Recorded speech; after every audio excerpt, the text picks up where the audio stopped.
এর আগে বৃহস্পতিবার দিনভর রাজধানীর বাস টার্মিনালগুলোতে ছিল বাড়ি ফেরা মানুষের উপচে পড়া ভিড়।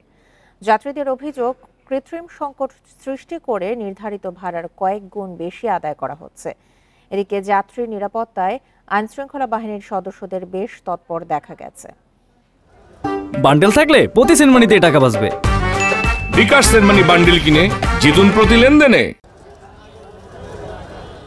প্রিয়জনদের সাথে ঈদ উদযাপনে রাজধানীর টার্মিনালগুলোতে ঘরমুখী যাত্রীর ভিড়। দীর্ঘক্ষণ অপেক্ষা, সময় মতো বাস না ছেড়ে যাওয়া, নির্ধারিত ভাড়ার বেশি আদায়ের চেষ্টা, সব মিলিয়ে যাত্রীদের দুর্ভোগ চরমে।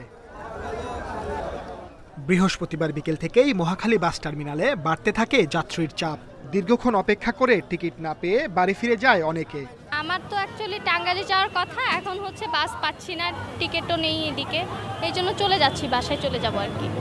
সবচেয়ে বিপাকে ময়মনসিংহগামী রুটের যাত্রীরা। তাদের দাবি, টার্মিনালে বাস দাঁড়িয়ে থাকলেও ছেড়ে যাচ্ছে না গন্তব্যে। চাওয়া হচ্ছে কয়েক গুণ বেশি ভাড়া। কোনো গাড়ি নেই জায়গায়, প্রায় 4 ঘন্টা ধরে বসে রয়েছি, এখন পর্যন্ত এই জায়গায় এই অবস্থানে আছি, কোনো গাড়ি পাইতেছি না। পিছন দিয়ে ওই দিক থেকে গাড়ি যাইতেছে, 300 টাকার ভাড়া 1000 টাকা হলে গাড়িতে উঠাইতেছে, আর আলে ডাইকা নিয়ে অন্ধকারে তারপরে ভাড়া চাই, এমনি সব প্রকাশ্যে এখানে আসে না। মাঝে মাঝে খেয়াল করতেছিলাম যে কিছু গাড়ি এখানে ফাঁকা যায়, সে রাস্তা ক্রস করে ওই পার থেকে 700-800 টাকা উঠাইতেছে, যে সিটে 800 টাকা, 1000 টাকা এবং দাঁড়ায় গেলে 500 টাকা। বাস মালিকদের পক্ষ থেকে জানানো হয়, মহাসড়কে প্রচণ্ড যানজট এবং কিছু স্থানে গাড়ি বিকল হওয়ায় বাস আসতে দেরি হচ্ছে।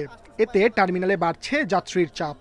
জামে গাড়ি বন্ধ হয়েছিল, বন্ধ হওয়ার কারণে রাস্তায় আবার গাড়ি ঢুকতে পারে নাই, টার্মিনাল ঢুকতে পারে নাই। যাত্রীর চাপ, গাড়ি ঢুকতে পারে নাই। যাত্রীগুলো প্রায় 6 থেকে 8 ঘন্টা, 5 ঘন্টা, 6 ঘন্টা অনেকক্ষণ ওয়েট করছে। ওয়েট করার পরে যাত্রীগুলো জমে গেছে। যাত্রী নিরাপত্তায় ছিল বাস টার্মিনালে পুলিশ, সেনাবাহিনী সহ বেশ কিছু স্বেচ্ছাসেবক সদস্যের টহল। Sajjad Hossain, independent news, Dhaka.